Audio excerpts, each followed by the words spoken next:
Welcome to the TRXL podcast. I'm Evan TRXL, and in this episode, I welcome Randy Deutsch back to the show.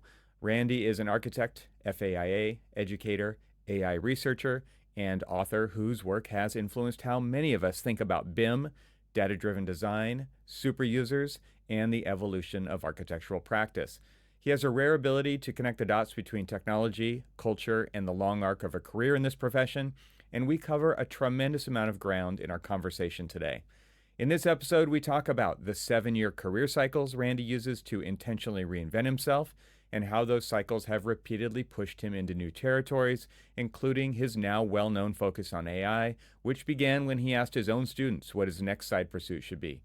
We get into the importance of cultivating insight, the role of deep work, and the deliberate space required to do high-quality thinking in an age of constant distractions. We explore the shifts from architect as creative problem solvers to what Randy calls checkbox checkers, and the long pattern of tools, CAD, BIM, computational design, and now AI, being sold as time savers while often having the opposite effect inside firms. We discuss what it would take to flip that dynamic and move the rote, repetitive, and risk-driven tasks to machines so that humans can focus on judgment, creativity, and real value creation. Randy shares what he's seeing firsthand as a teacher, students eager for AI, automation, and advanced tools, but who still need the real-world grounding of craft, practice, and professional judgment. We talk about mentorship, the power of storytelling, and the tension between the work students imagine they'll be doing and the reality of how firms actually operate today. We also explore AI as a means of augmenting who you are as a professional, not just what you produce, and how that opens the door to new roles, the new super users, and hybrid career paths. We also get into leadership and culture, the long-standing gap between visionary designers and healthy management, the need for better role models, and the opportunity for this next generation of architects to build more supportive, sustainable, and human-centered practices. As usual, there's an extensive amount of additional information in the show notes, so please be sure to check that out. If you're a paid supporting member of TRXL Plus, you can find that directly in your podcast app. And if you're a free member, you can find those over at the website, which is trxl.co. Lastly, you can really help the podcast by sharing these episodes with your colleagues. And please leave a comment over on my LinkedIn posts or over on the YouTube channel where you can engage with me and the other listeners. So now, without further ado, I bring you my most recent conversation with Randy Deutsch. So, Randy, it's been 4.5 years since the last time you were on this podcast, which is crazy to me. It does not feel like it's been 4.5 years, but wow, does it feel like that to you? Yeah, it does. In part because the first 2 times I was on your podcast, the first episode was, I don't know if it was number 3, 4, or 5, something like that. It's really in the early days. Number 4. Yep. Yeah, and then within a year, less than a year, I believe, it was on again. So Right. that was back to back. It's on the tail of my book, Super Users. Right. It was at the beginning of the pandemic, which I know this is a pandemic project for you. That's Right. gone on to fame and fortune, which is fantastic. And yeah, so lots happened in that amount of time, but it's fantastic to be back with you. Thank you so much for coming on the show again. And I was listening to you on another podcast, and I was intrigued to find out that you kind of treat your professional trajectory in 7-year increments. And I don't know how much you hold directly to that time, but it sounds like ballpark, you've switched gears every 7 years. And I want to talk to you about the latest one that we're getting to the end of the latest 7-year stint. Is that correct? That's absolutely correct. Yeah, just taking a step back for a second. I don't know my mindset at the beginning of my career 49 years ago, but I told myself I was going to treat my career not like a David Letterman stunt so much as an experiment. I was going to, this is before social media back in the day when I first started out, but still, even then, there were people complaining that they were not making a lot of money in our field. So I was going to see, is it possible to make a lot of money in our field? Is it possible to constantly grow? Is it possible to be in our field for 49, 50 years without being bored even one day? So yeah, I tried a lot of different experiments throughout my career, and one of them is what I've called a 7-year career. Basically, I have the career of an architect that carries through Mm. from the end of high school all the way, obviously not a licensed architect at that time, but had made a decision in 1977 that I was going to be an architect. And once you make that decision, you take a deep breath and say, now I have capacity to come up with a side gig. Having a podcast might be a side gig. Hmm. For me, every 7 years, almost to the day, I have switched the side gig out. And there's a lot of benefits for doing that. Yeah, that's really interesting. I feel like I've tried to do those in parallel, and I think it's interesting that you do them in series. And so, because it allows you to fully commit and like go deep instead of doing everything at some, lesser level and therefore never having the ability to take the time. I mean, selfish isn't the right word, right? But it's like you are doing this for you and you get to do it deeply. And I think that's super interesting, which has led to some pretty incredible outcomes. Can you kind of go through some of those 7 year stints and talk about what the outcomes have been of them previously and then maybe did it lead into the next one or not? Was it something that you just wanted some contrast all of a sudden? Sure. I have found that I never had a plan for the side gig so much Hmm. as once I was committed to whatever it was going to be, um, even if it didn't relate with the previous one, I was going to throw myself in 100%. I'm somebody who's not motivated by money. I'm motivated by learning. And Hmm. as anyone who's ever not been motivated by money would understand, you can make a lot of money being not motivated by money. Sort of taking the attention away from it, it will appear. Yeah. So I didn't worry about that so much. But yeah, I started off at the beginning as a cartoonist. I paid my way through school, working for local papers. I'm not going to go through all 7 of them at this point, but yeah, I was the cartoonist for the Daily Illini, where I now teach when I was a student back in the 1970s. And after that, I did a 7-year stint as a playwright. So I think the outcomes aren't the fact that I have plays that have been performed and won awards and now are sitting in my closet. I think one of the outcomes is I am a person who has done a deep dive of 7 years as a cartoonist, and in part as an editorial cartoonist who had to collaborate with editorialists who had very strong point of views, many times that were not the point of views that I held. And Cartooning on a so, deadline also, right? Like, and on a deadline, right. right? Absolutely. Um, and trying to come up with a salient idea. So one of the takeaways there is I learned that insights were much more important than just coming up with knowledge or information. Probably the biggest takeaway for me from all of these side gigs is that there are certain insights that I use every day. I use insights from playwriting, cartooning, from book writing, and so on. So those are, for me, the big takeaways. Yeah, this idea that one builds on the other. I have a lot of people who say to me, well, of course, you're a professor. So, of course, you're going to do public speaking, you're going to write books. But for me, as somebody who's been teaching at the university level for 25 years, I don't know a lot of professors who write books and publish books. It seems like a cliche that they would publish or Hmm. perish, for example. And I don't know a lot that actually cross over from academia into public speaking. So it is a little unusual in some ways to do that. Um, yeah, so it's kind of a prescient time. I don't know if it's a coincidence or not that I'm talking to you now, Evan. But I'm about to wrap up the 49th year. So I've had, I'm about to complete 7-year side gigs. And then there's the 50th year, which should be really interesting because either I jump into another 7 years, and without getting too bizarre in terms of references here, but there's something actually in the Old Testament that talks about the Jubilee year. Hmm. Jubilee years where farmers historically would let the land lie fallow for the 50th year because all that planting that's been going on Sure. is a great way to like steal the nutrients from the Yeah. ground, right? So Right. just using that as a metaphor. And I kind of feel that way, that coincidentally, I'm at the end of my teaching contract this coming spring.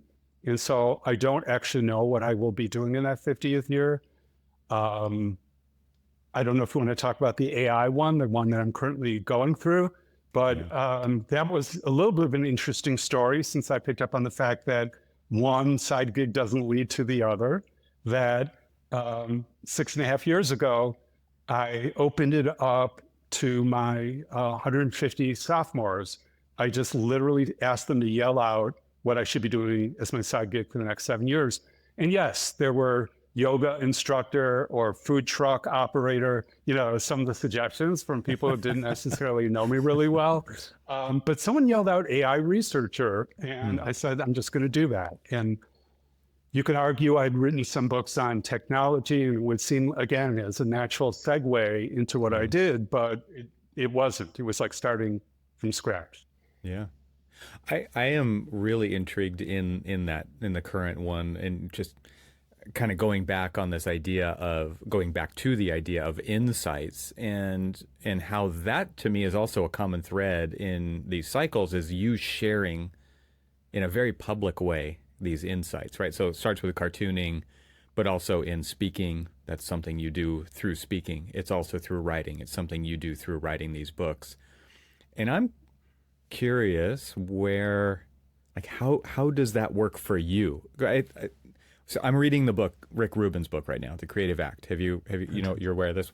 And Of course. I mean, you talking about this 50th year. I just turned 51 2 days ago. So this was my 50th year. And I would say I'm in a similar place. And I find it super interesting that you even brought that up, because it's like, one of the things he talks about in that book is like, if there's no room for something, like if you're fully engaged in a thing all the time, there is not room for anything else to kind of work its way in. And so, again, going even back to the earlier part of the conversation where I say I'm trying to do multiple things all at the same time in parallel, there's no room. Like, there's literally no space for, of course, you can little tiny digressions here and there, but no big digressions that, like, you offered up to your students, what should I do?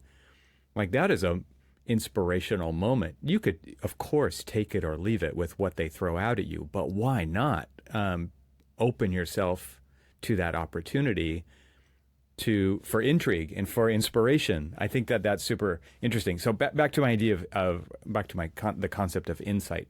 How does that work for you when it comes to what you're doing? Like, where is that coming from? How are you drawing on that? Is it subconscious? Are you actively pursuing insights? Are you using AI? So I'm just curious, like, how does that actually work for you as Randy Deutsch? Sure. Thank you for that question, Evan. So just to be completely transparent, in 1987, I co-founded a startup, and it's called Deutsch Insights. And while there's a lot of market research involved, there's also naming companies and coming up with new products and so on. And so that doesn't occur anywhere on the 7-year career success of the sigmoid curve chart. That's just something that I do on the side. But I think what's important about it is, as architects, and I see this in my students as well, we're all trained indirectly, yes, in design thinking, but also in pattern recognition. Mm-hmm. It's this idea of recognizing patterns. And I started to notice after writing my first couple, you can call them textbooks, before I wrote the book Convergence that came out in 2017, I noticed just when I took a deep breath, I go on long walks every day. And when I took a deep breath, I would realize that in every podcast, in every article and white paper, in every presentation at every conference, somebody would mention things are converging, but nobody would define what that is, nor even go so far as to say converging in what way. So it's looking for gaps, just like anyone with a startup would do. Look for a gap, something that's missing in the world, and maybe you can be helpful in some way. That's an insight. Yeah, I just connected the dots when I collected more than 1,000, this proverbial pile of scraps of paper, which now becomes proverbial files within a folder in your laptop. And when that hits 1,000, that's a salient idea. This is something that has got enough traction, it's got enough depth to actually be worthy of a book. And that's actually how convergence came about. That's how super users came about.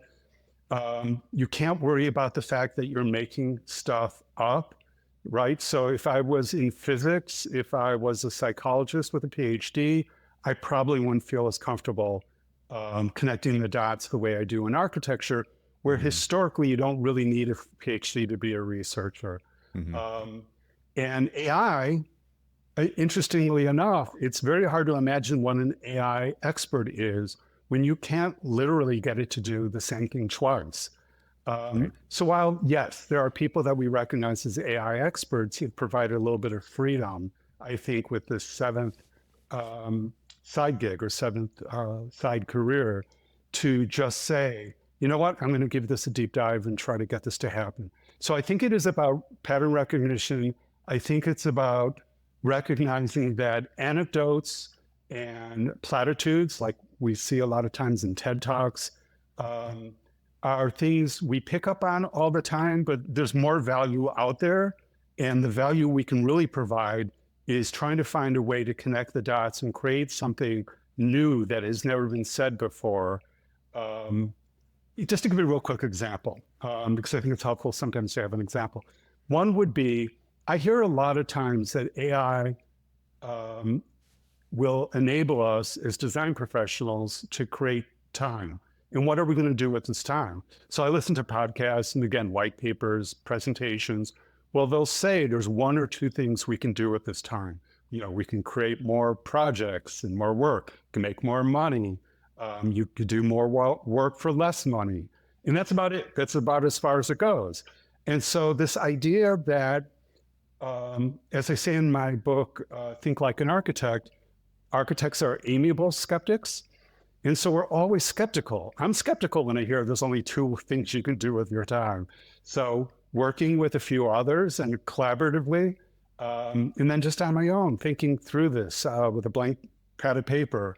Yeah, I've come up with 5 or 6 different things that you can do with that time that are just as valuable. You know, a cynic may look at those saying, no, those aren't real, you know, self-care is not really something, or work-life integration, work-life balance isn't really something you can do with your time. It is. That's a value to Gen Zs, and those are coming up right now, right? So, and you know that from ARE Hacks, your incredible book, you allude to it without using the phrase when you talk about this idea of studying for the exam, the ARE exam in ARE Hacks, not just signaling to an employer that you're serious about the field, but you're signaling to your significant other, you're signaling to your family that you really care about them in their well-being, that you're willing to do a deep dive into this and become a licensed architect. I think that's really an important message. So I think there are these, you know, getting back to this, I think there are these other things that go on. And to the point that we can be skeptical more frequently without being cynical, I think is a great space to be in to come up with insights. This example that you just cited, what are architects actually going to do with that extra time? And or do they not even see it that way? Do they not see it as having extra time? Sure. So of course, there are going to be some that say it's a myth, it's a fantasy to think that AI that AI will create time. So I'm trying to avoid a double negative there. So in other words, there are those who just feel like they've heard the story over the years that CAD will create extra time, and it didn't, and BIM will create, and computational tools will. Now it's just the next tool. No, I think there's plenty of evidence that AI, even if computation continues to automate the low-hanging fruit, AI will do a great deal for us. And shame on us, we don't recognize that there's additional time. Some of us have anxiety about this additional time. Either it's going to look like we're sitting on our hands in an office, and that's not a good look, or we're anxious because we don't have side gigs and we don't know how to fill in that time, or we haven't thought about it. But this is something that, you know, I've thought about long and hard. I'm currently, you know, completing the writing of my 7th book, where I talk about the 6 or 7 different ways that we save time. I'm not going to go through all of them here, not because it's in a book, but because it does start getting into details. But I think the example of work-life integration is a perfectly good one, where most people just think you're going to, with this additional time, we're going to do more work, or we're going to charge less for the work that we did, and so on, we'll be able to compete more. There are a number of things that we can do beyond that, that include work-life integration, and includes things like doing more with less. The fact that we do not feel like we can focus on sustainability and on saving our planet because we're too busy putting fires out in the office. It actually frees some people to do that. Probably the most surprising one is this idea that AI will enable us to address quality. So that's something you can do with your time. You can actually look at the work that you have on the boards, so to speak, and put more time and attention into really thinking through from a material standpoint, structural standpoint, and so on, maintenance standpoint. How can I make decisions here that address longevity for the project and quality? If that's what is important to the values of your organization, to you, and to those you're designing for, that is a worthwhile thing to focus on. This episode is made possible with support from AVAIL. Is your firm managing architectural, landscape, interiors, and engineering content?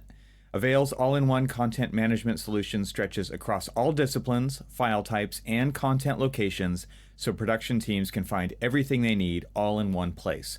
Thanks to AVAIL's desktop application and Revit, AutoCAD, and Civil 3D plugins, teams can consistently find and reuse all types of content, from specifications and calculations to 3D models and plans. As a result, standards-compliant models and drawings are easier to create, the documentation process is less chaotic, new hires are easier to onboard, and projects are delivered faster with fewer errors. Visit getavail.com to request a demo. That's getavail.com to request a demo. My thanks to AVAIL for supporting this episode of the TRXL podcast. Now let's get back to the conversation.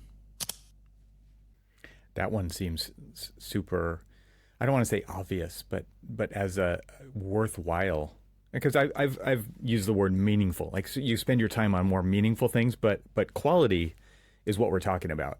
And what's interesting about that one in particular to me is that because the tools, literally the same tools, are available to everybody, the quality level is actually just going to be at a kind of a static level. Everybody gets the same quality. So what are you going to do to stand out from that? And what I think is so interesting also, Randy, is that we're totally drowning in mundane crap all the time. And I wonder if we even remember what it's like to do the quality stuff. Because it's like, yeah, you could spend that offset amount of time diving deeper, spending more time, slowing down, which is what you're talking about. Quality equals time, right? And so in order to be able to do that, you have to literally shift gears. and we have now been trained. All of the feeds are coming at us all the time. The phones are going off, notifications, and the distraction engine is at 100%, if not higher, all the time. And so it's like maker's schedule versus manager's schedule, right? Makers need solid blocks of time to do things. And when that time strikes, when the inspiration strikes, it's not on a clock. Like, it's not at the same hour every day. It's when it happens, and you have to take advantage of it when it happens. Whereas manager schedules are in 15-minute increments, right? So it's like checkbox, checkbox, checkbox, checkbox. But I think more people over the years, even in this super creative field of architecture, have shifted into the column of checkbox, checkbox, checkbox, checkbox. And now we're slowly boiling the frog to just everybody's a checkbox checker, right? And so now it's an intentional, maybe difficult shift back to, let the machines do the checkbox stuff so that we can show where the value truly is in this profession. That's going to be a really difficult shift for some people to make if they can make it at all, because we're so used to checking the boxes. Absolutely. So I'm going to address that in a second. A couple of things I want to address before I forget. One is hitting over 200 episodes is pretty amazing for somebody who came up with a podcast that's just going to be around because of the pandemic. So kudos to you. That's amazing. And then second of all, hitting the age 50 or 51. So by far, my 50s were a renaissance for me. I mean, I didn't know. Nobody knows what to expect. But I turned my whole life around, and I discovered that there were so many things I can create during that time. So I'm jealous about the fact that you're entering your 50s now officially. No, really, it's just I better make you proud, Randy. Yeah, you will, and you always have. So no worries there whatsoever. But this idea of quality is something I see all the time. It's almost a shame for me, the fact that after teaching for 25 years, I'm going to be forced out due to my contract to not teach after the spring, because something has happened where for the last half decade or so, every time I teach a senior studio, if we enter the ACFA competition, my students win. Or if they don't win that, they win the top prize in the school, and sometimes both. And what I'm getting at is that going back to this idea of quality, I'll have seniors that I've had as sophomores or as juniors. And then when I see them in their final year of their undergrad pre-professional program, in the fall semester in particular, but it could also be the spring semester, they will start working, if not in SketchUp sometimes, they'll start working in SimCity, whatever they feel comfortable with modeling or rendering in, that's what they'll use.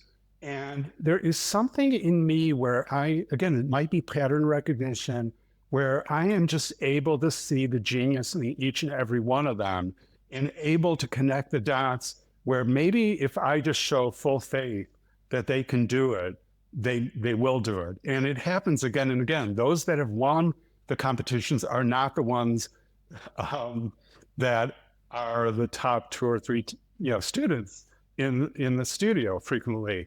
They're the ones where the light bulb goes off because they didn't have the wherewithal to understand that quality is something that either they could be part of or that was even needed. You and I have the perspective to know that, this is a typical bias of anyone that's been around for a couple decades, that things are worse now in so many ways than they were several decades before. Yeah. You could say in architecture they actually are, but the reality is that architects are only responsible for 2 to 3% of the built environment. So what are we really talking about here? It could be the non-architect, design projects. But it is a huge opportunity. And I guess what I'm trying to say here, a couple of things. One is that, yes, we see it in our students as they go out into the field, that now they graduate with this understanding that they're completely capable of designing something at the highest level, which is, something coming into the studio they could never have said or believed for themselves. The second thing is a really interesting thing happened starting before the pandemic, but it definitely blossomed. I know you had Corey Squire on the show, and his book is really out of this world.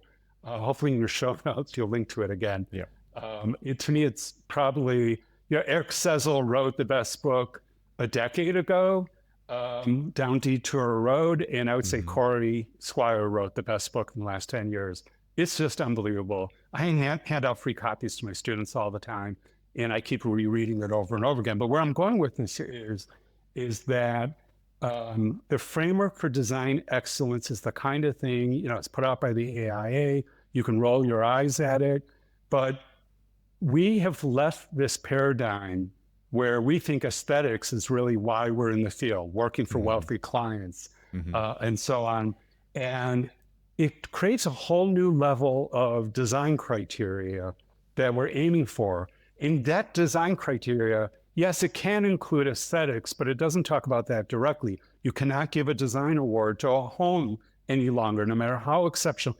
Falling Water could not win an AIA award because it's a home, and unless it became something open to the public like it is now, it's considered inaccessible. And the whole idea is that we make buildings addressing social and racial justice, where it's part of the community, it invites the community, and so on.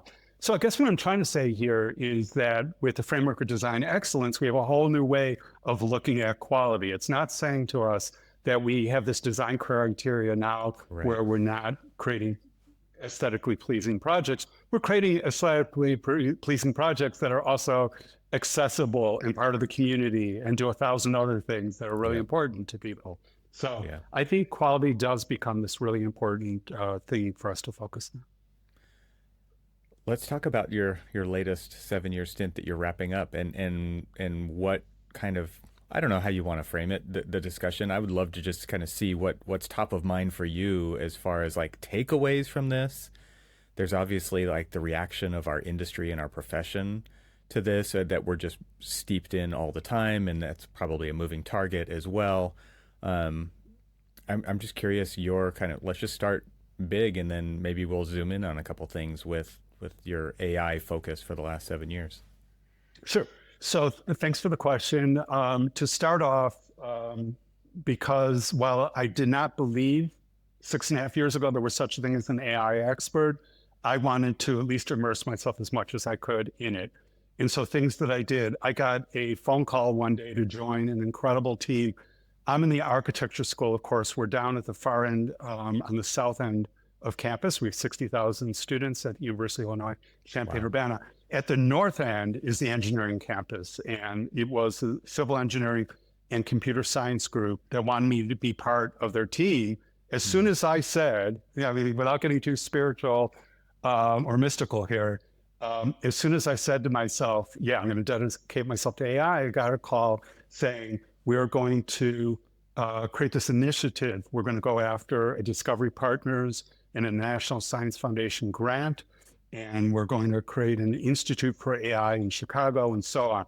Will you be part of our team? And so we started with a, less than $1 million grant for the planning phase, and went after a $20 million grant. Our current administration is making it a little bit difficult to get National Science Foundation grants or NIH grants, which we've tried both for the second part. But being part of that team made all the difference in the world. And I did get to keynote one of our conferences where we had over 200 firms, contractors, architecture firms, engineering, consulting, and so on. We had a series of conferences that we rolled out where we shared notes and we looked at how AI is being used in the field. So right there, it created a milieu or a gestalt from which I was no longer just reading articles online about AI. At the same time, I created a course called Design and Construction Futures, focused entirely on AI, invited really smart people, much smarter than me, who are using it in the field, and if they're not using it, to come and talk to students and explain why they're not, what's keeping them from doing that. And that lasted a couple of years. The internal politics in my school, I am not a tenured professor, meant that my class was competing or stealing students away from tenured professors' classes. So that was short-lived. It lasted only 4 years. But because of that, the students were exposed to really remarkable research, and I was as well. So I learned a great deal, even just teaching that class. The Built Environment Futures Council, I know you've had Matthew Crystal on your incredible podcast. And he and I co-founded the BEFC several years ago. Again, inviting really smart people, a very diverse group of people. I want to mention that my Design and Construction Futures class, equally diverse, multifaceted, multidisciplinary group. Not what you would expect at all. And I think the BEFC, likewise, that diversity really helped the group, and we all benefited from the different points of view and background.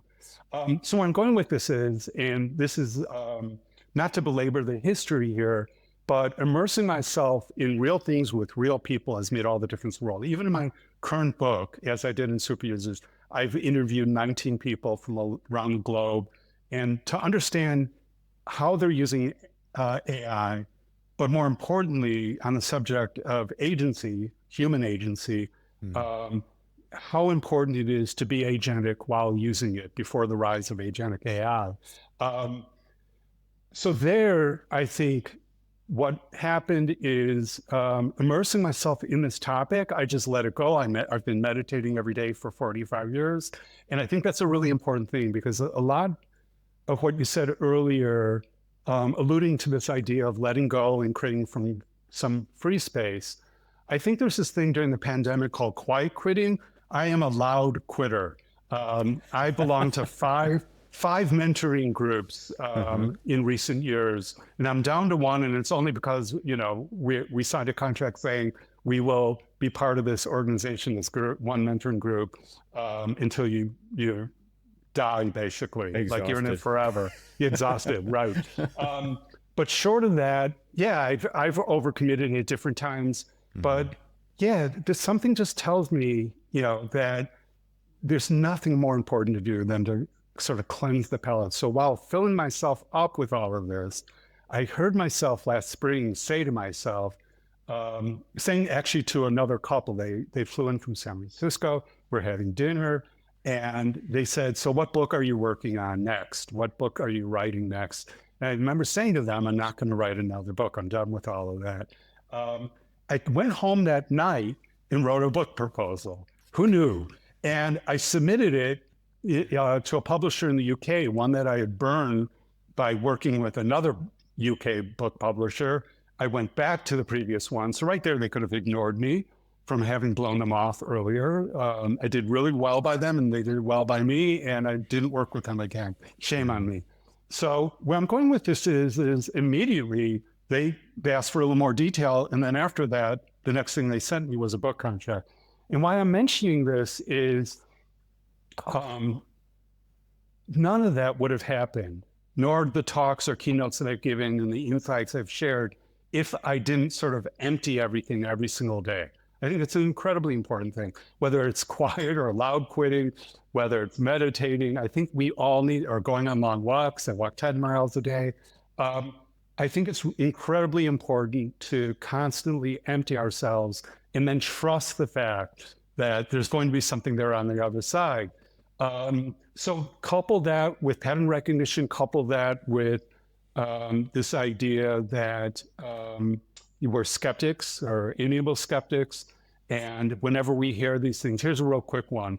So of these 19 people I interviewed for my book, yes, there are several that are leading technology or digital technology or design technology initiatives within their very large, very familiar organizations where they're not allowed to use AI, right? It's shut down because of IP, intellectual property or copyright or other threats, perceived threats. And that's a shame, because while some of those threats are very real, at the same time, we need to compete with each other. We need to step things up. We need to work with each other. And shame on these organizations, because in the code of AI, code of ethics, one of the things that we all sign off on is making sure that our employees are kept up to date, not just with the standard of care, but with the latest technology, so they remain employable.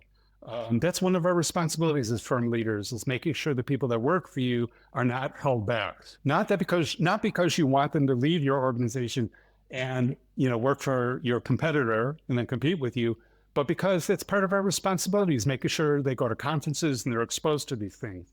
And the firms that are not using AI are not going to give that opportunity to their employees. They're just going to have to, on their own, find ways to keep up with AI. And that's not as easy to do from a financial standpoint for a lot of architects. So I have found this to be the most exhilarating 6.5 years of my life. It's just been an amazing process. I would say the thing I've benefited most from, or the product that's really come out of this, is not a book so much as the Q&A period after these keynotes or talks that I give.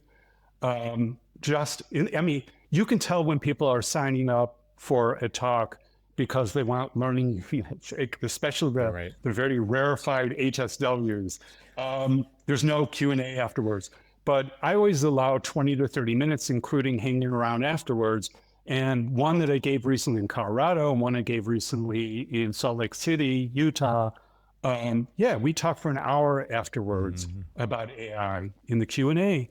And it's not listening to myself talk. I don't know the answers to a lot of the questions. You just trust that you're thinking together in real time and these things will appear. And I feel like that is the real benefit from all this. I would never have been part of that, even as an audience member, had I not taken this on. So shame on me for not being a yoga instructor or food truck proprietor, but I do think this is, being alive at this time on this planet and being exposed to the things I've been exposed to, including talking to you right now for the third time on your podcast. It's a real gift. And if I do nothing else after this, I think it's been an incredible life. So thank you. Let's take a short break from the conversation to invite you to join the most influential technology leaders in the AEC industry at Confluence. Composed of in-person events and a podcast co-hosted by yours truly, Confluence is designed to foster conversations between AEC firms and technology companies so they can learn, share, and engage with each other to support industry innovation. Software company AVAIL, which creates content management solutions for the AEC industry, started hosting Confluence events in 2019 to understand what firms are needing, wanting, and thinking around technology. To learn more about Confluence, explore upcoming events, and listen to podcast episodes, go to confluence.getavail.com. My thanks to Confluence for supporting this episode of the TRXL podcast. And now, let's get back to the conversation. Well, that was an amazing... I'm ready for a digression, though. Are you ready for a digression? Please. Because it's bringing up things, and it was actually today that I've started to change my mind about the future of this profession a little bit. And it was through reading one of the very short chapters in Rick Rubin's book, which I mentioned earlier. So page 117, Beginner's Mindset is the name of the chapter. And it made me think about the profession of architecture, especially with a conversation, context, a little bit of context, a conversation I had yesterday, kind of where I have already started to shift my thinking in one way, but then today it kind of radically shifted again around, there's always this question at all the conferences and, in LinkedIn posts and what's going to happen with architecture, with AI, right? What's going to happen? And what my thinking used to be was, I was always fearful for the older generations in the firms of, because architecture is delivered digitally, right? And the older generations don't have the skill sets because that wasn't their training, because it's, look at the modern user interfaces, at least for desktop applications. They're like, it's like looking at the dashboard of a jumbo jet, right? It's like just controls everywhere. It's not intuitive, and it's only been in the last, 15 years, maybe people actually started thinking about user interface, user experience kind of conversations. And so I get it. And I used to be concerned for those people that they were going to age out of the profession early. Now I'm super concerned with the younger generations just never getting the experience and being brought into firms solely for the purpose of operating technology and being forced to do very mundane stuff for a very long time. But that is also how you become an architect, right? You gain experience through the doing. And I went to a polytechnic university. It was learning through doing. And I was an early technology adopter. And so that just became part of how I operated, but it was the rarity. And now obviously that's completely flipped. But my concern then became about the younger generations, how many students or young graduates or early professionals get to go on site visits where the rubber meets the road, right? Where the line you drew actually meant something, and we're going to go talk about it, and we're going to look at it, and we're going to look at precedent, and we're going to look at examples. And that is so rare, right? But now because of technology, I'm actually concerned that the younger professionals are completely at risk because the software does almost all of the things that they could do hired as a recent graduate, right? It's like all of that stuff is not all of it, but I'm generalizing to an extent, but a lot of that is unnecessary. Like, and the learning curve is now embodied in the software, right? Like it knows a lot of stuff. And so I'm interested what you think about that. And I want to throw in my new additional twist, which is this beginner's mindset chapter that I read this morning, which is, I think that this profession has been suffering for a long time of not allowing a beginner's mindset, not allowing the ability for new graduates to experiment and explore and say, what if we did it differently? They've been completely shut down for a long time in that regard. And now that the software is picking up a lot of the weight of the day-to-day, there might be room for that again. And I think it's very interesting as of today, and maybe other people are way ahead of me on this, but I think this profession is ripe for reinvention, because I think the old version of this profession kind of doesn't deserve to exist anymore. And I know that that would be really hard to swallow for a lot of firms that have been around for a very long time. But the world is changing way faster than architecture is. And I think architecture is going to hit a wall very soon. I'm curious what you think about all of that I just threw at you. I know there's a lot, and I'm not framing it very well because this is all very new to me to even be thinking about. But I'm throwing it out here now I think you're the right person to talk about all this. Thank you. So again, without plugging my Think Like an Architect book, in 2020, when the book came out, I have several chapters on that focus on beginner's mind. I think that it's an incredible mindset to have no matter what we're doing. And I think we've already talked about it today to some extent. Also, in the show notes, hopefully you'll have a link. He's not a competitor, but Rick Rubin has an amazing podcast called Tetragrammaton. It's a mouthful. Yes. Yeah, right. And what I love about it is he approaches, if he does prepare in advance for his podcast, he comes in with a beginner's mind and just pure curiosity. So I will listen to one of his guests on another podcast with somebody who's very intellectual and over-prepared. And then I'll listen to him for 4 hours over 2 volumes or 2 episodes, talking to the same person. And his are 100% of the time always better discussions because he's living in real time. He's emptied himself. He's open to the moment. He has beginner's mind and curiosity. So I think to the extent that whether it's from his book that you're alluding to or just from his example, I think it's something that we can all do really well for ourselves to emulate it. Going back to your question, I have concerns about the field of architecture, in part because, to a fault, I have dedicated the last 20 years of my life to keeping architects staying in the field. Even when I was talking about technology books, talking about startups or talking to people in startups, I talked at Adapt as an Harvard, architect, right? Your book? Yeah, right. Adapt as an Architect, which you're part of. But even in 2018, in this month, November 2018, 7 years ago, I spoke at Harvard GSD. I was invited to speak there, and I spoke about staying in the profession. And that's very controversial to those who feel like they want to leverage their education or transferable skills into another area. They should be free to do that. But I think it's a real deficit. So real quick factoid. Up until our new rollout of our curriculum 4 years ago, 97% of our students that I surveyed, is the former head of the grad department, year after year I would survey them, 97% of our students said they want to become licensed.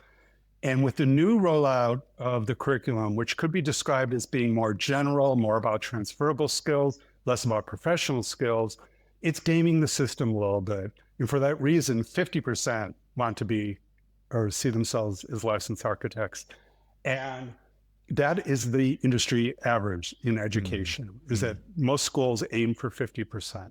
So where I'm going with this is I'm a little concerned that when I survey my students now, I teach the whole sophomore class, and I don't think the school I'm in, the college that the school is in, or even the university knows as I've been teaching this for 15 years, I have the entire sophomore class. And at the midterm point, I say to them, nobody knows we're in this room. We're in a huge lecture hall, 150 students. And I say, we can do whatever we want in this class. What do you want to do? And so I give them 30 or 40 ideas of what we can talk about the rest of the semester, or we can talk about building performance. And they always opt for the more exciting stuff. They want to talk about AI and so on. Where I'm going with this is up until this year, a certain group of students would say they want to hear about how to become licensed, and a certain group would say they want to learn about how they can leverage the transferable skills and do different things. This year, for the very first time, those two groups were the exact same students. In other words, they're just sort of keeping, like you would expect a Gen Z to do, keep all their doors open. Yes. Right? And all their options open forever and never close the door on any of them. So, I bring people in from NCARB to talk about licensure. I would talk with them about transferable skills and set them up with all the wonderful resources that are out there. It concerns me that they're not entering the field dedicated to what they are trained to do or why they went into it to begin with. Here's another interesting factoid. It's anecdotal, so don't hold me to it in the sense that while it's accurate, it may not represent everybody else's experience. 100% of my male seniors are leaving architecture for construction management. Whoa. And it's not, and I've taught construction management classes not to these students. They don't know that. I teach construction, I teach building performance. It's not because of that. When I survey them and take them one at a time aside, it's because they do not see themselves having a future in architecture. And shame on architects and our professional organizations for not painting a picture of what that might look like. 100%. 100%. I have thought, because I think about this kind of as a parent-child relationship too. If you don't model what they could become in like the best way possible, what are you doing? You're totally squandering your position and that is super selfish to me. It's like if you don't model, if you can't show a model of what the potential is that somebody could become with excitement and vision, and I'm talking about this at a very conceptual level, right? Then what do they have to look forward to? And why would they choose to do that? 100%. Exactly. So whether it's Tatiana Bilbao, whether it is Richard Rogers or even Wes Jones, the architect, I from time to time will create these little 10 or 15-minute long biographies and present them to my students as, here's Will Alsop as a student hitchhiking through Europe. Here he is as a 40-year-old who's primarily an artist more than anything else, who designed the Sharp Center for Design in Toronto, one of the most extraordinary buildings ever created, that you could only do if you were an artist. But he found a way to get it so it doesn't fall down and it lives up to all his values. But the point I'm trying to make is, give them serving suggestions for who they could become. Yeah. I mean, we used to have posters up on the wall. Yes, they were probably rock posters more than anything else of rock heroes, but or sometimes celebrities. But it's this idea you need to be able to have a picture of what you can become. You can always abandon it if it's not a good match for you. But you need to start somewhere. So I agree. And I don't feel like our professional organizations are painting that kind of picture. Things are very fragmented right now. And yes, AI, the main concern of the students I had in design and construction futures class is this idea that first computation and then AI would take care of the low-hanging fruit. And I'd have a student just really sincerely say, yes, but that is literally what I was planning on doing my first 3 years in a firm, just learning from somebody in the organization. Now something else is going to do that. So I think the beginner's mind is really the answer in some ways, as well as human agency, playing up agency, building it, first recognizing it in yourself, and then developing it further.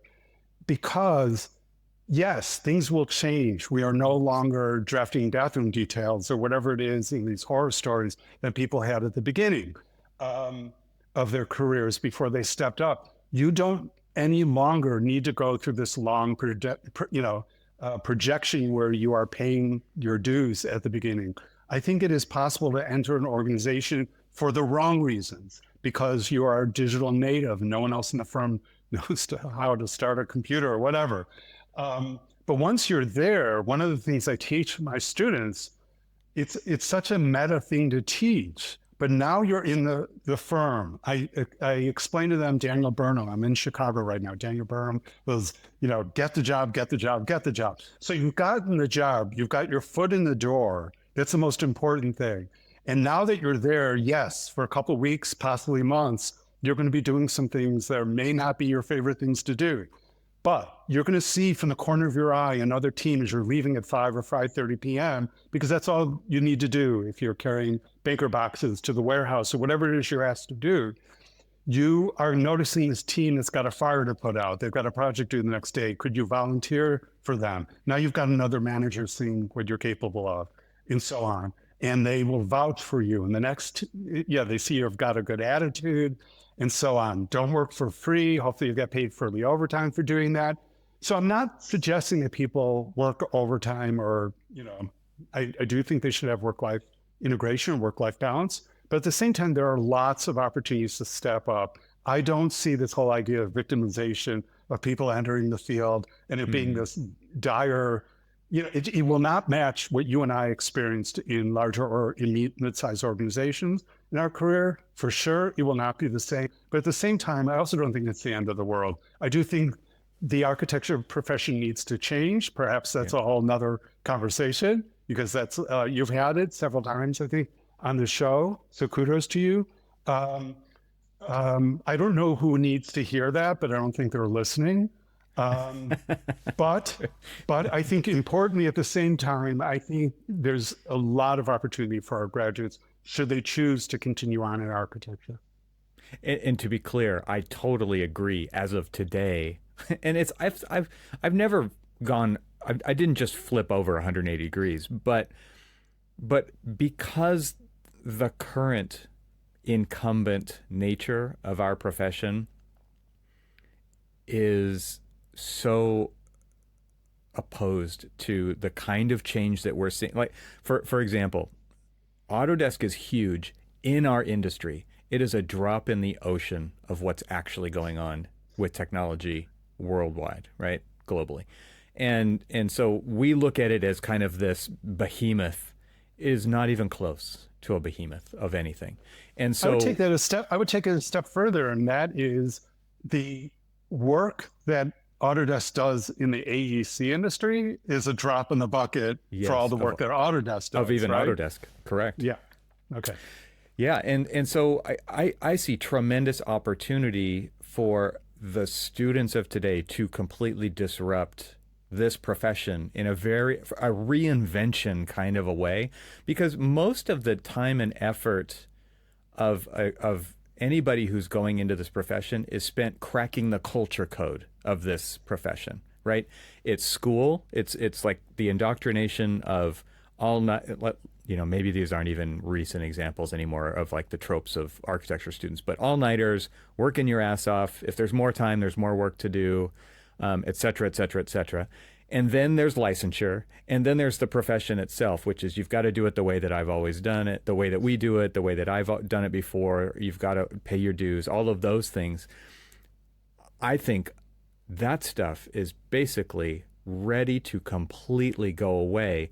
And the current profession is not ready for that, but who cares anymore? To me, all of the opportunity is in those brilliant minds, that the genius that you see in your students to start something in Sim City instead of Revit or Rhino or whatever, to come up with new ideas with a complete beginner's mindset, because the software is going to fill in many of the gaps, not all of them, of course.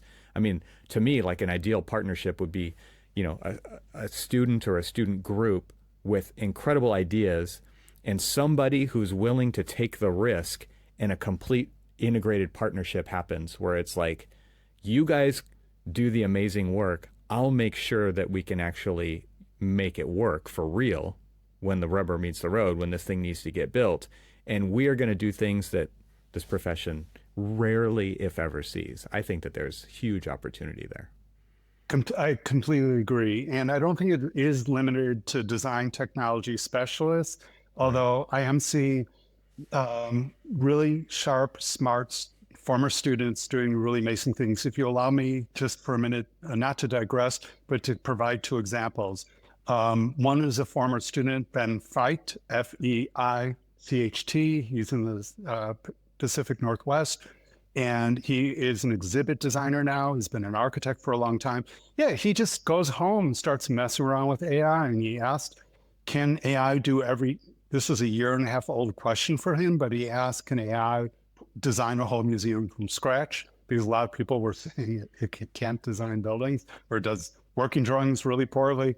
And yeah, he was able to go through the whole process. But one of the takeaways from that experiment, which I think is really fascinating, is just a simple tool using ChatGPT, and it's called GPT Redline, or Redline GPT, I believe it's called. And all it is he uses this tool to look at his wall sections and make suggestions for upping the R value without raising the cost. And it does all the time. And that's just like so amazing. It even goes a little bit beyond this assignment that he created for himself. So that part, this idea of the beginner's mind, the curiosity, messing with the tools at home are all the things we love about, this upcoming generation. Another one, just actually last week, came to our school. He graduated 8 years ago. Aaron Lanache is how his last name is pronounced. He actually designed the whole convergence book for me in 2017 when he was a student, including the cover. As well as the cover for my current book, The Agentic Architect. He's just experimenting all the time. I mean, just doing just really amazing things where, he wants to come up with an electric motorcycle that's really easy, inexpensive, and really easy to build or switch out the parts. He won a competition for doing that. So he doesn't he's trained as an architect and he's designing architecture, but at the same time, he's trying dozens of different things. He's actually a full-time curriculum designer for these really innovative high schools all over the globe, which is very cool. So yeah, he's leveraging what he does. He's very happy in his career. He's empowered. And also, as he points out, all these things he does, other than maybe the motorcycle side, are very lucrative. So he's really happy that that part of his career is nothing to be ashamed of. So kudos to him. So yeah, I think we're going to see a lot more of this. I would prefer that some of this time and attention from some of our graduates is put back into the field or into the profession. But there's, I'm also a parent, and it's very hard to see. It's a little bit like pushing rope a little bit. It's very hard to get it to happen. You can tell them what your wishes are, but they need to just follow the dictates of their own conscience. Yeah. And right. So you can paint that picture. There's no guarantee they're going to follow it, but I'm always pleasantly surprised to see the results when they're done. Let's take a short break from the conversation to tell you about something that I think is pretty great and you might be interested in it. And that is my exclusive newsletter available only to paid members of TRXL Plus that I call Leadership Edge. If you're looking to stay ahead of the curve in architecture and technology, Leadership Edge delivers insights that you won't find anywhere else. Why? Well, because they are my deep dives into the podcast conversations, just like the one that you're listening to in this episode, to give you an edge on the industry. Each edition of the newsletter provides key insights for forward-thinking leaders seeking innovation in AEC who are short on time, offering the context of each conversation without the need to listen to the full episode. I've actually designed them, though, to keep you updated, spark your interest, and encourage you to tune into the full episodes if those ideas resonate. And the best part is that they are packed with actionable takeaways to help you navigate the future of practice. By becoming a paid supporter, you get Leadership Edge delivered right to your inbox, and it's a direct way to support my podcast while getting exclusive, valuable content to sharpen your leadership mindset. You can join today at trxl.co and start receiving my Leadership Edge newsletters. Just click the subscribe button either in the upper right-hand corner or at the bottom of the page, or you can visit the link that I put in the show notes. Thanks. Now back to the conversation. Yeah, it gets back to the idea of, like, of course, there's that relationship where like the kids are never going to do what you say. So if somebody else says it, sure, even if it was the same thing. But to have those models as that possibility and that the potential of what could be, that to me is that is huge. And with all of the push into equity and inclusion and having people in positions that people could see themselves becoming, is amazing. And there's still a dearth of excellent examples, I feel like. And in many cases, the examples are not great culturally, right? They might be great in a category, design, visionary, whatever that may be. But culturally, as far as like what it actually takes to get the work done, is there that falls on the negative side, in the negative column many times. And so you got to pick your idols, very judiciously. But there's not that many in our field to really shoot for. And I think that it's interesting that you pull examples in that aren't what you would consider like the usual suspects as examples, and actually kind of paint the picture. I think that's super interesting. Part of that is design technology, right? So, not to pull AI back into this, but some of us have had experiences with AI where the only way you can explain it is it's magic. I mean, maybe you pat yourself on the back for giving it the most remarkable, perfect prompt you possibly could have given. But the results, what are the chances? Exactly. But the results sometimes that you get back gives you hope that it's just, it's very self-empowering to have that at your fingertips. Same with computation. I mean, the way I see my students in studio work now, where I give them an impossible assignment to change the material, we're doing steel competition right now, so to put more steel in their project. And one of them just has the wherewithal with Dynamo or Grasshopper to get it to do what I asked them to do, the impossible. And it's just done like they're using charcoal or a pencil. I mean, there's no more to it than that. Yeah. And it's just an extension of themselves.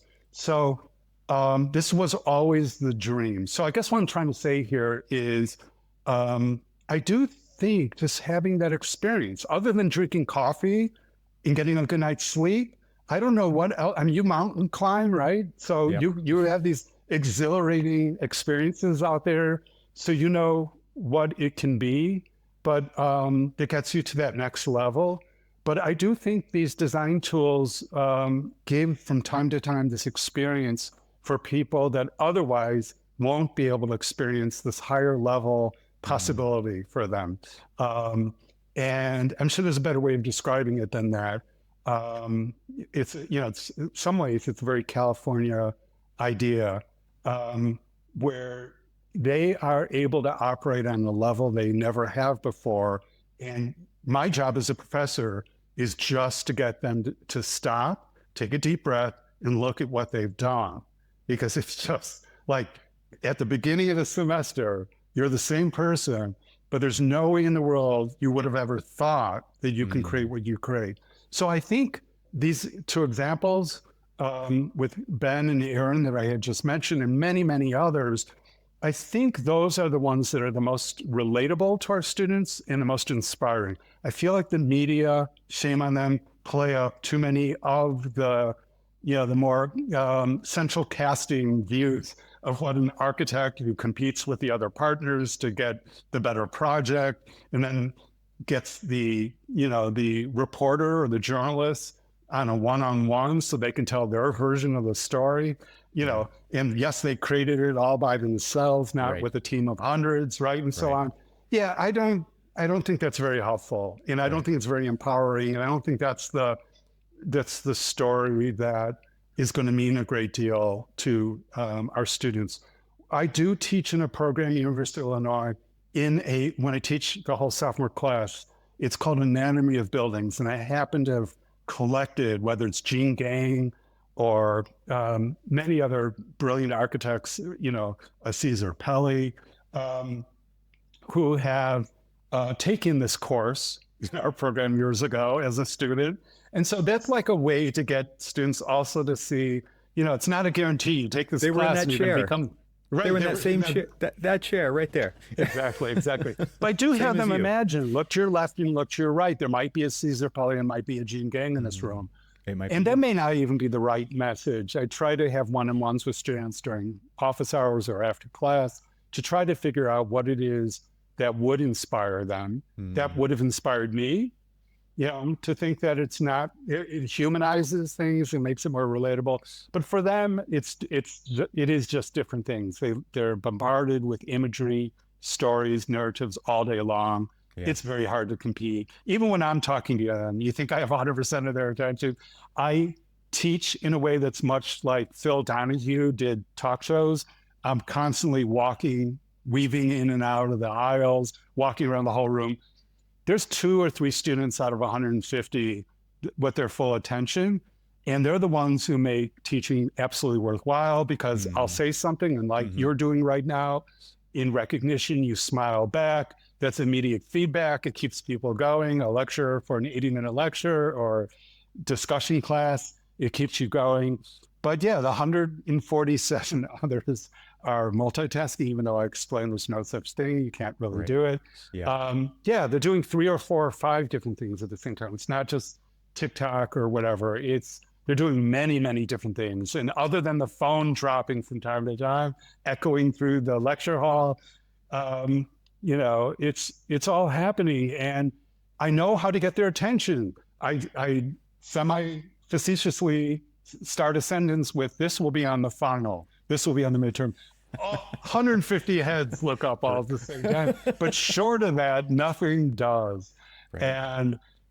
And so we are all sharing this world, not just in lecture halls. It's a little bit like our airlines say to us, they know we could have flown with another airline. So they express their gratitude. We feel that way on our podcast, or when they're reading a book that we've written or recommended. It is true. And I think to that extent, the fact that shame on us if we're just providing our own example, telling my story, which may or may not be, they may not relate to it. I do want to mention one thing. I opened my conversation with you responding to the question having to do with the successive sigmoid curves in my 7-year side gig. I don't talk about that with my students directly, but yeah, Aaron Lanache, who just came to our school, opened with his own framework for his career. He's only been 8 years out, but he has a framework that he's using. So it's amazing to me to see that you can think of your career conceptually instead of just sort of randomly going from one job to another. I got laid off here, I found a job there, and so on. It doesn't have to be this random story, which is very colorful. I read a lot of memoirs, these supposedly random things that happen to people like Patti Smith and others, in Just Kids. You can read this random story and yes, it's interesting, but as an architect to conceptualize it the way you can have a concept for a building, I think is a fascinating way to go through a career. Harder to do when you're in your 51st year on this planet, perhaps. But for those just listening right now who are starting off, it's this incredible thing. I liken it a little bit to, every now and then you'll see a photograph of somebody's collection of journals or diaries or sketchbooks. An artist, I remember Hermann Hertzberger had 244 sketchbooks that he kept, and this photograph of the bookshelves with them. To think, boy, I'd love to be able to do that. Well, almost in my 65th year, and that is very hard to start if you haven't started it. Whereas if you're 19 or 24 years old, it's much easier. So yeah, when you're starting off, this idea that you can actually create your career as a concept is much more important of a message than to say, switch out your side gig every 7 years. And it seems to me like now, Like when I was that wasn't an option. Like you went to work, you graduate, you work for a company, and you just work there forever. Right? That was there was my grandfather was a company man, right? My dad Right. not so much, but it's not that far back where that's exactly how it worked for a lot of people. And now it's like, man, the world is your oyster. There is so much opportunity out there to do exactly what you're talking about.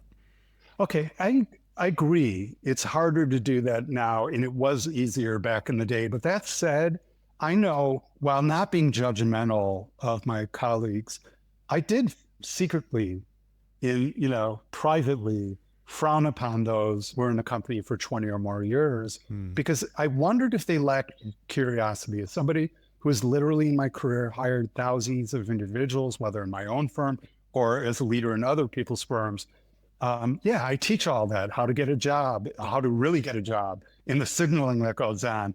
And I teach students when we go, our university, bless their hearts, at the university level, teach students how to make resumes. At the college level, which is fine and applied arts where I teach, they teach you as a designer how to design your resume. In the School of Architecture, they even have workshops. And then I basically say to my students, throw it all out. This is literally how it works. And without being full of myself, yeah, the research, I've hooked diodes up to prospective employers. I know that a larger margin, the white space, is as important, if more important than any particular line on your resume. I know that the bottom line of your resume, this is really important. Talk about digressing, but the bottom line of your resume should mention that you're a rock climber. Why? Because when I'm interviewing you, I'm going to ask you about rock climbing. As you tell me about it, because it's about the hobbies, and as you tell me about, or bungee jumping or water skiing, as you tell me about it, you're much more likely to be yourself. And my Hmm. job is to hire the version of yourself that I'm talking to right now as the one that will show up day one. I am the world's best interviewer. I have gotten like incredible jobs in my career I did not deserve to get. And I got called to the woodshed on day one or day two of those jobs where it's like, I thought you said you design hotels. That talk that you never want to hear several times in my life. It's not that I've lied. It's that I know how to interview and get a job. What I'm getting at is an employer wants you to be very natural in the interview. And so having a large white space means you're comfortable not just bombarding people with information. A good design is going to be selective. A good resume will be selective, and so on.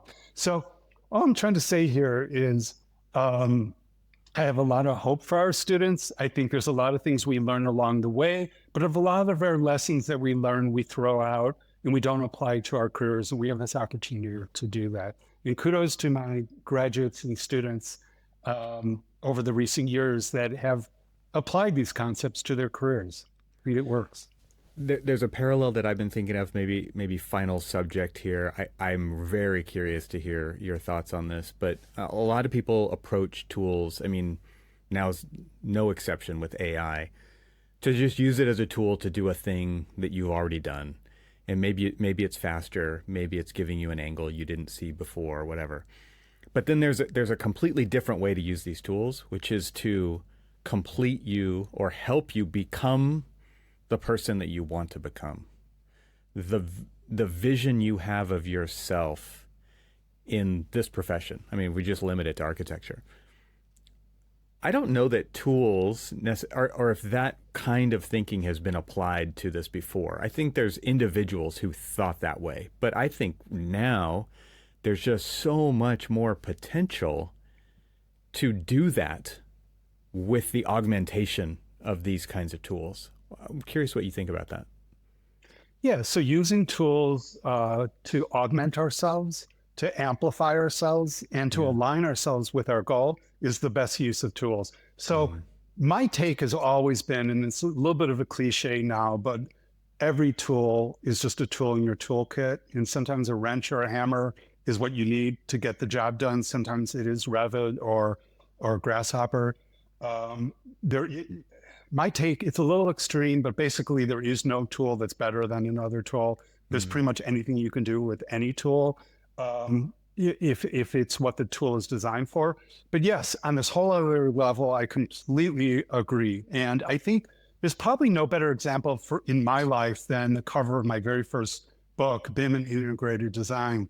I basically sold my soul to get a project that was in my firm at the time on the cover, um, um, which was a museum up in Winnipeg, designed by Antoine Predock. And our firm was just basically a glorified wood shop kind of model maker, except we were using Revit to make a 3D model. And then, needless to say, got a lot more responsibility from there.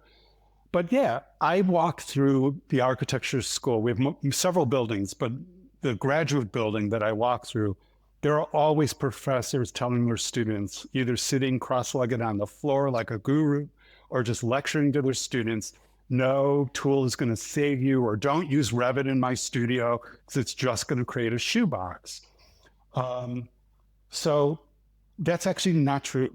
It is harder to get Revit to make your building look like a cathedral, or, you've got to play with it. You've got to lift the hood sometimes and personalize it.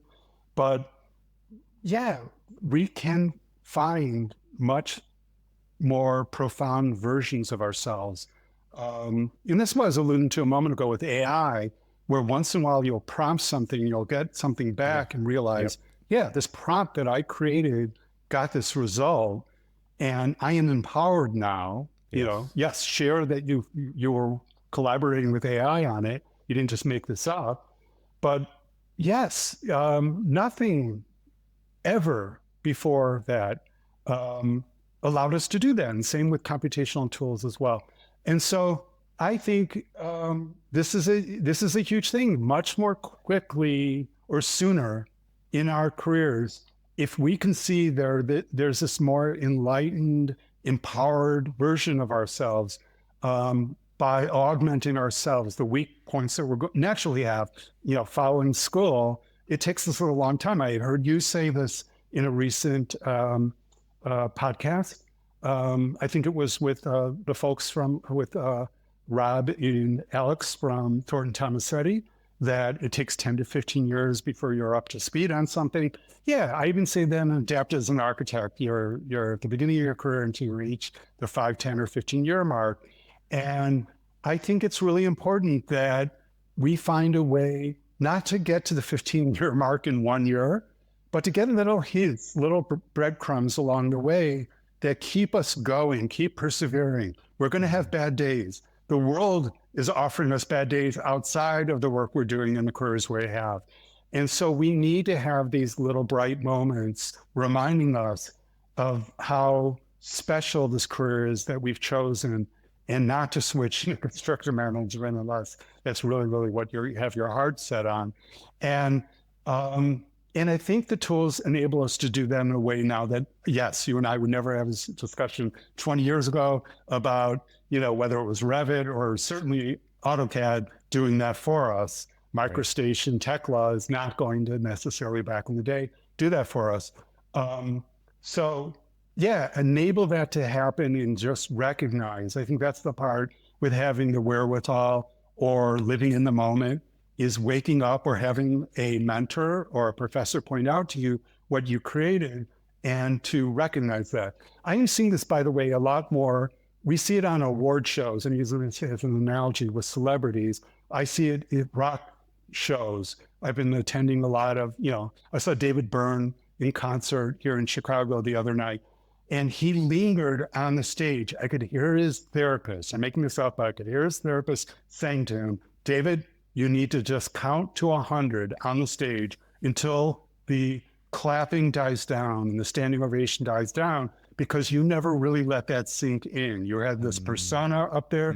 Now he's just this vulnerable little kid up there, and he's taking it all in. You could see it, and I'm seeing it much more frequently. So I, believe it or not, really recently with an Academy Award, a special Academy Award, I think it was the Governor's Award for Tom Cruise, where he just allowed himself to stand up there and let it sink in. I think all of us need that when we have the little wins along the way. And I think early in our careers, for better or worse, they're going to come from software. They're going to come from our tools.